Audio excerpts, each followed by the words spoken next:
शनिवार के दिन जो पीपल के वृक्ष में सरसों के तेल का दीप लगाता है उसको शनि कभी परेशान नहीं करता। एक बात हमेशा ध्यान रखिएगा, मान लो अगर कोई भारी रोग ऐसा शनि महाराज के कारण हो गया हो, अच्छे काम करते करते उल्टे हो रहे हैं, होते हैं किसी किसी के साथ में, विपरीत परिस्थितियां आ जाती है, अच्छा करने जाओ बुरा हो जाता है, अच्छा कर्म करने जाओ बुरा हो जाता है। तो पीपल के वृक्ष की जो छाल होती है, छाल देखिए, पीपल के वृक्ष में जो छाल लगी होती है, उस छाल को घिसकर चंदन बनाकर भगवान शंकर का स्नान कराकर, अभिषेक कराकर, पूजन कराने के बाद में पिपलेश्वर महादेव का नाम लेकर, कौन से महादेव? पिपलेश्वर महादेव का नाम लेकर वो जो घिसी हुई छाल होती है उस छाल का तिलक भगवान शंकर को लगा लो और उसी का थोड़ा सा भाग अपने कंठ पर, मस्तक पर लगाना प्रारंभ कर दो। धीरे धीरे जो विपरीत दशा है वो सुधरना प्रारंभ हो जाती है। पर नाम याद रखना, पिपलेश्वर, जम के बोलिए, पिपलेश्वर महादेव भगवान शंकर का एक अवतार है, पिपलाद अवतार। पिपलाद अवतार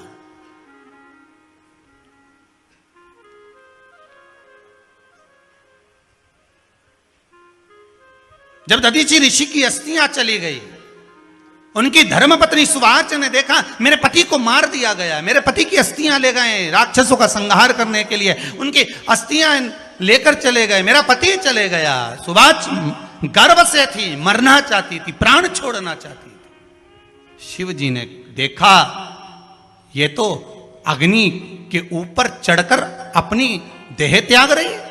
शंकर भगवान ने आकर कहा, रुक जा सुवाच, रुको, तुम्हारे गर्भ में बच्चा है, तुम्हारे गर्भ में बच्चा है, वो बच्चा मर जाएगा। अब इस बच्चे को जन्म देकर भी क्या करूंगी? नहीं पिपली, तुम्हारे गर्भ में जो बच्चा है वो महाज्ञानी है, तुमने मुझसे प्रसाद के रूप में मांगा था, कहा था शिव जैसा पुत्र होना चाहिए, तो क्या तुम शंकर को नष्ट कर दोगे? मैं शंकर को जन्म दूंगी। सुवाच ने 2 पत्थर उठाए, अपने गर्भ पर मारना प्रारंभ करा, गर्भ पर मारा, बच्चे ने जन्म लिया। बच्चा 7 महीने का था। उस बच्चे को उठाकर पीपल के कोटर में रख दिया। पीपल की कोटर, एक गिलहरी पीपल के फल को लेकर आती थी, पिपलाद के मुंह में देती थी। शिव का एक अवतार, इसलिए शंकर का नाम ही पिपलेश्वर महादेव। शिव का एक अवतार पिपलाद के रूप में हुआ है। तुम क्यों चिंता करती हो? तुम चिंता मत करो, तुम्हारा पुत्र जन्म दो तुम। और दिया धन सुवाच ने, उसके बाद प्राणों को त्यागा। और उस पीपल के कोटर में अगर भरण पोषण करने वाला कोई था तो वह देवाधिदेव महादेव था। फिर निवेदन करेंगे, माता के गर्भ में बच्चा रहता है, उसका भरण पोषण करने वाला मेरा देवाधिदेव महादेव है। अगर जन्म उसने दिया है तो मृत्यु भी वो देगा। अगर तुमको कुछ ज्ञान दिया है तो अच्छी जगह पर भी वही पहुंचाएगा। आप जो अभिलाषा लेकर आते हैं, बच्चे कहते हैं हमारी नौकरी नहीं है, सर्विस नहीं है, हम इस कॉलेज में पढ़ना चाहते हैं, हम इस जगह जाना चाहते हैं, हम इस पद पर जाना चाहते हैं, बस इतना याद रखना, तुम्हारा भाग्य बुरा नहीं होता। कभी भी याद रखना, संसार में जिसको भगवान ने जन्म दिया उसकी किस्मत कभी बेकार नहीं हो सकती। अगर भगवान तुम्हारी किस्मत बेकार होती तो जानवर बनाकर पैदा करता, इंसान बनाकर नहीं। किस्मत अच्छी थी इसलिए इंसान बनकर पैदा हुए, जानवर बनाकर पैदा नहीं करा।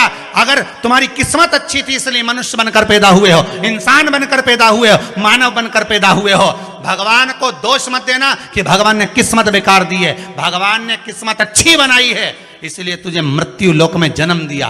भगवान ने भाग्य अच्छा बनाया इसलिए तुझे शिव महापुराण की कथा सुनने का मौका दिया, नहीं तो भाग्य में नहीं होती तो कहां से मिल जाती। किस्मत अच्छी है तो भगवान फिर नौकरी भी लगाएगा, धंधा भी करवाएगा, सर्विस भी कराएगा, विवाह भी करेगा, शादी भी करेगा, मकान भी बनाएगा, जायदाद भी देगा, संतान भी देगा।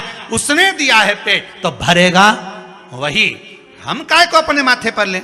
मैंने इतनी पढ़ाई कर ली, मैं इंजीनियर हो गया, मैं ये बन गया, मैंने तो ये कर लिया, उसके बाद भी मैं घर में बैठा हूं, मेरा छोरा घर में बैठा, इतना पढ़ने के बाद बैठा। जन्म उसने दिया है, भाग्य उसका है, किस्मत उसकी है, तो कहो उसको कि शंकर का भजन कर, मंथन करे, मक्खन निकलेगा और घी भी जरूर बनेगा। हारना मती, जब तेरे 3.5 करोड़ बार, गिनती मत करना, गिनती वो करेगा। तू तो भज, तू कुबेरेश्वर का स्मरण कर, तू महाकाल का स्मरण कर, तू काशी विश्वनाथ का स्मरण कर, तू महाकाल राजा का स्मरण करके तो देख, शिव का भजन कर। 1 लोटा पानी ले जाकर रोज चढ़ा शंकर जी के मंदिर में, जा। शिव से भजन करने में क्या देरी, नहीं जा सकता शिव मंदिर में जाने में। बच्चों को अगर शर्म आती हो तो बेलपत्री के पेड़ के नीचे पानी चढ़ाया, वो भी नहीं कर सकता तो पीपल के पेड़ के नीचे चढ़ाया, वो भी नहीं कर सकता तो आंवले के पेड़ के नीचे चढ़ाया। पर कहीं जुड़ तो सरी, एक बार साध तो सरी, पकड़ने का प्रयास तो करो परमात्मा को। तुम भगवान को एक बार पकड़ लो, फिर परमात्मा नहीं छोड़ता। पूतना ने एक बार गोदी में लेके दूध पिलाया था, बाद में पूतना कह रही थी छोड़ दे छोड़ दे छोड़ दे, आकाश में उड़ गई, छोड़ दे छोड़ दे। भगवान के आई काय को मौसी, काय को आई, और आई है तो दूध पिलाया है तो फर्ज तो अदा करूंगा, ऐसे थोड़ी नहीं छोड़ दूंगा। तुम भगवान को 1 लोटा पानी चढ़ा दोगे, भगवान को दूध चढ़ा दोगे तो भगवान ऐसे ही छोड़ देगा क्या? पकड़ लेगा, छोड़ेगा ही नहीं। फिर तुम कहोगे भगवान छोड़ दे, भगवान छोड़ दे। कहाँ कथा का रस लग गया लोगों को। अब दुनिया के लोग सोचते हैं अब मैं कथा भी याल नहीं सुनूंगा, मैं घर में काम करूं, दुकान में काम करूं कि कथा सुनूं। पर रात्रि के जैसे ही मोबाइल खोल के बैठा, आज देखो महाराज ने क्या क्या बोला, तुरंत लगा रस।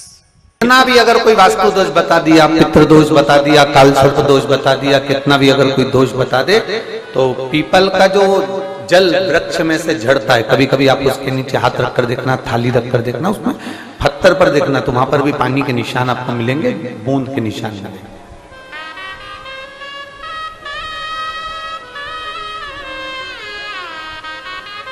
मात्र उस पीपल के वृक्ष के जल की एक बिंदी, एकमात्र बिंदी, शंकर भगवान का जो शिवलिंग है जलाधारी है, चरण है, गणेश कार्तिकेय का स्थान है, अशोक सुंदरी का स्थान है, और प्रत्येक जलाधारी में से पानी बीच में से आकर नीचे की ओर गिरता है, नीचे की ओर गिरता है। आप लोगों के स्मरण में हमने पहले भी बताया कि राइट में किसका स्थान है? गणेश जी का, लेफ्ट में कार्तिकेय, बीच में अशोक सुंदरी। ये क्या है?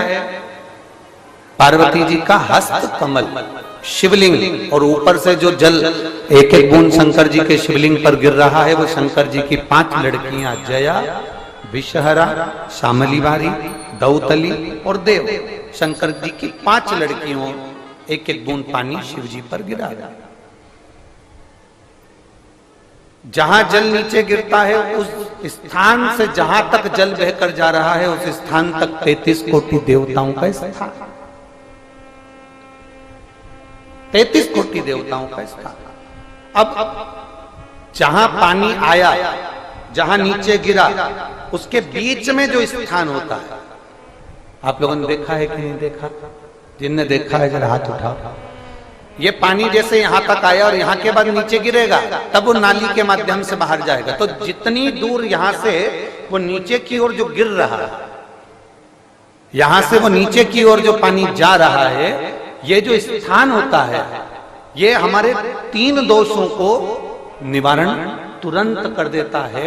एक हमारा पितृदोष, एक हमारा काल सर्प दोष, और एक हमारा वास्तु दोष का निवारण ये तुरंत करता है। और ये तो हमने केवल आपको शिव महापुराण के माध्यम से बताया कि ये 3 दोष का निवारण कर देता है। पर यदि कभी आप ध्यान से लिंग पुराण को पढ़ेंगे, आप यदि लिंग पुराण को पढ़ेंगे और गीता प्रेस गोरखपुर की लिंग पुराण को लाकर यदि आप पढ़ते हैं, या गीता प्रेस गोरखपुर की शिव अंक को भी आप अगर पढ़ेंगे,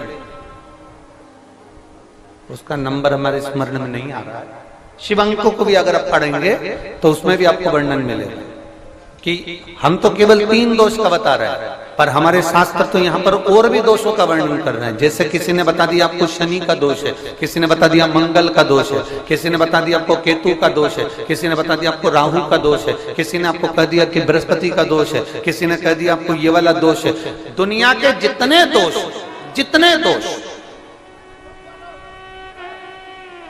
पीपल के वृक्ष के झड़ता हुआ जल की एक बूंद का स्पर्श, भले वो सूख गई हो, उसका एक स्पर्श मात्र जहां पानी नीचे की ओर गिर रहा है, उतनी परिधि, उतनी जगह के बीच में जहां से पानी गिरता है, बस उस स्थान पर अगर वो उंगली अपना नाम और गोत्र का स्मरण कर कर भी लगा दी जाए और एक लोटा जल चढ़ा दिया जाए, तो ये जितने दुनिया के दोष हैं वो अपने आप समाप्त हो ही जाते हैं। शंकर की भक्ति का मूल में बोल बम का नारा है। और अच्छे से समझ लो, जरा ध्यान में आ जाए आप लोगों के, नहीं तो गलत कर बैठो तो बहुत स्मरण रखिएगा। शिवलिंग जलाधारी में से पानी बहता है, नीचे की ओर जाता है। जितना मोटा शिवलिंग की ये जलाधारी होती है, उसमें से पानी जहां नीचे गिरता है, जितनी भी मोटी हो, उसमें कहीं पर भी आप बिंदी लगा सकते, कहीं उस स्थान पर आप कहीं पर भी उस बिंदी को लगा सकते। कोई कह दे तुमको कि तुम्हारा मंगल गड़बड़ है, कोई कह दे तुमको तुम्हारा राहु गड़बड़ है, कोई कह दे तुमको तुम्हारा केतु गड़बड़ है, कोई तुमसे कह दे तुम्हारा बृहस्पति गड़बड़ है, तो समझ लेना कि हमारे ग्रह की दशा को सुधारने के लिए ये जो स्थान है, बस उस स्थान पर एक बिंदु एक। अब आज के जमाने में आपने देखा होगा, जब से आप शंकर जी को जल चढ़ाना प्रारंभ करें, जब से आपने शिव महापुराण की कथा सुनना प्रारंभ करी, तब से आपने सुना होगा कि कोई भी अब ज्यादा आपको सुनने को नहीं मिलता कि वास्तु दोष हो गया, कि पितृदोष हो गया, कि कालसर्प दोष हो गया। इसके पहले का जो समय था, उस समय किसी को भी पत्रिका दिखाओ, किसी के पास भी जाओ, वास्तु दोष, कालसर्प दोष, पितृदोष, ये सारे दोष चलते रहते थे। पर तुमने जो एक लोटा जल शंकर भगवान को समर्पित करा, तुम्हारा चढ़ा हुआ जल उसी स्थान से नीचे गिर रहा है जहां हमने बिंदी लगाने का बताया, वहां से नीचे गिर रहा है, तो तुम्हारा दोष जल चढ़ाते चढ़ाते अपने आप वो दोष समाप्त होता चलेगा। सारी समस्या का हल एक लोटा। आप जो भगवान शंकर को समर्पित कर रहे हैं, आप भगवान शिव। 6 सूत्र देव ऋषि नारद ने भगवान शंकर को प्राप्त करने के बताए हैं। उसमें पहला सूत्र है त्रिपुंड धारण करना, और त्रिपुंड भगवान देवादिदेव महादेव को लगाकर भगवान शंकर को समर्पित कर उस त्रिपुंड को अपने मस्तक पर धारण। सत्यम शिवम, जम के बोलो तीसरा सुंदर। जब जीवन में सत्य अगर प्राप्त हो जाता है तो शिव अपने आप मिल जाता है, और अगर शिव मिल गया तो जीवन अपने आप सुंदर बन जाता है। उस जीवन को सुंदर बनाने के लिए हमको कहीं जाने की जरूरत नहीं पड़ती।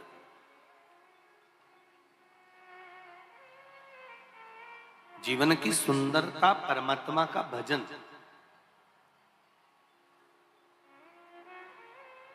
मैंने तेरे ही भरोसे, ओ बाबा तेरे ही भरोसे, हवा बिच उड़ती जावांगी, बाबा डोर हथो छठी नामे घटी जावांगी, भोले में तेरी पतंग, शंभो में तेरी पतंग, हवा बिच उड़ती जावांगी, बाबा डोर हथो छठी नामे कटी जावांगी। शिव कथा कर रहे।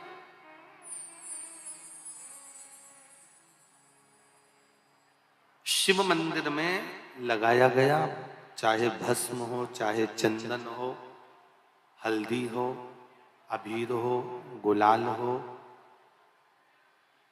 भगवान शंकर को समर्पित करी गई कोई भी वस्तु हो, उस वस्तु का, उस सामग्री का त्रिपुंड, और हम तो पहले भी कथा में कहे, आज फिर आपसे कहते हैं कि आप रोज प्रतिदिन भगवान को लगाई गई सामग्री का अगर त्रिपुंड नहीं लगा सकते तो हफ्ते में कम से कम एक दिन ऐसा बना लो कि आज मैं शंकर मंदिर जाऊंगा और शिव जी के मंदिर पर अगर जो मिला उसका मैं मस्तक पर त्रिपुंड लगाऊंगा, भले फिर वो जल क्यों ना मिला हो, भले वो कोई सामग्री क्यों ना मिला।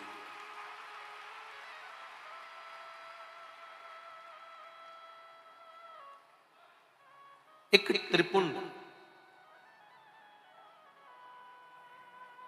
6 सूत्र में दूसरा सूत्र बताया गया है भगवान शिव का पंचाक्षर मंत्र।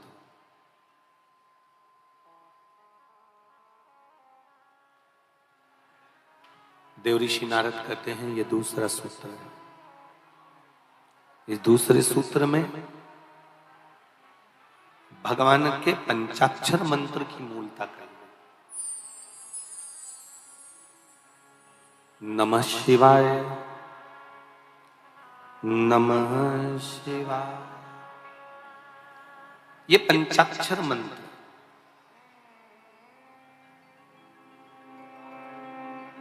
जब इसमें ओम को जोड़ दिया जाता है तो ये षडाक्षर मंत्र बन जाता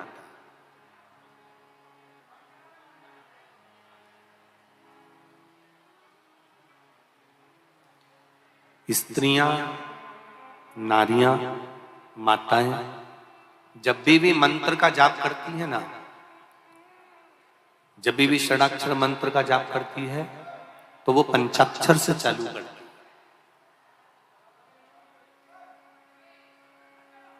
स्त्रियों को, नारियों को, माताओं को जब भी शिव नाम के मंत्र का जाप करना है तो पहले उनको पंचाक्षर से चालू करना पड़ेगा। जीवन की एक आनंदता को प्रकट करने वाला सुयशा भगवान देव अधिदेव महादेव की भक्ति में लगती है और नंदीश्वर को भगवान शंकर के शिवालय में, शंकर भगवान के मंदिर में स्थापित करवा देती है। वो धर्मपत्नी सुयशा, धर्मपत्नी सुयशा। आप में से कितने लोग हैं जो घर में से जल लेकर जाते हैं शंकर भगवान को चढ़ाने? सभी लोग ले जाते हो। जब घर के मटके में से, परिंडे में से, बाल्टी में से, टंकी में से, घर के हंडे में से जब एक लोटा जल लेकर जाते हो ना, उस समय पर आपके मन में ये भाव प्रकट होना चाहिए कि हमारे घर में हम देव अधिदेव महादेव को जल चढ़ाने के लिए जा रहे हैं।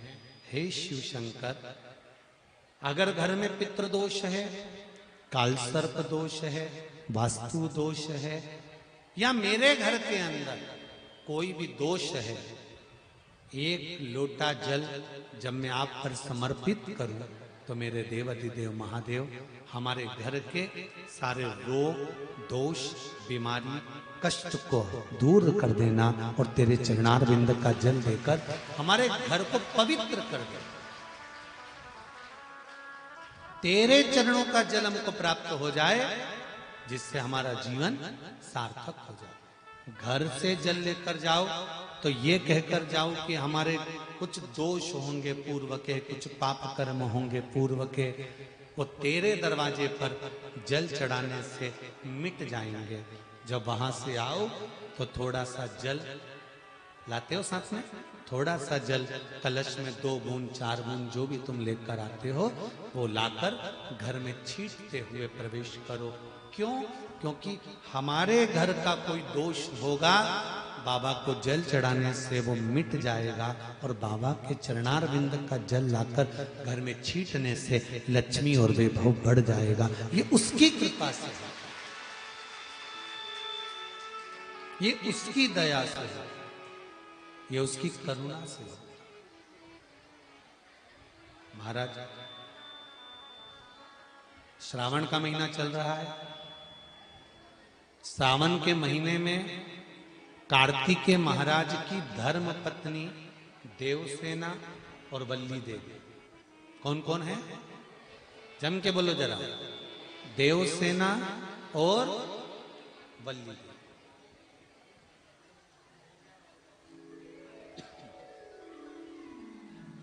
देवसेना और वल्ली देवी ये कार्तिकेय महाराज की दो धर्म पत्नी है। इन्होंने शंकर भगवान की आराधना कब करी थी? तो कहा जिस समय पर माता पार्वती शंकर भगवान के साथ में चौसर खेलती हैं और चौसर खेलते समय पर शंकर भगवान हार जाते हैं, नीलकंठ पर जाकर बैठ जाते हैं। नीलकंठ पर से भगवान शंकर कार्तिकेय जी से बात करते हैं। भगवान विष्णु स्वयं पासा बनते हैं, रावण निर्णायक बनता है और कार्तिकेय के कहने पर वापिस पुनः शंकर भगवान चौसर खेलने के लिए माता पार्वती के साथ बैठ जाते हैं। फिर वापिस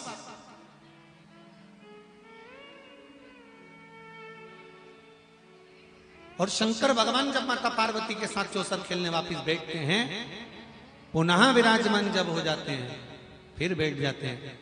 तब पार्वती मैया जब हारती हैं तो पार्वती जी के मन को यह लगता है कि हारने का कारण क्या है।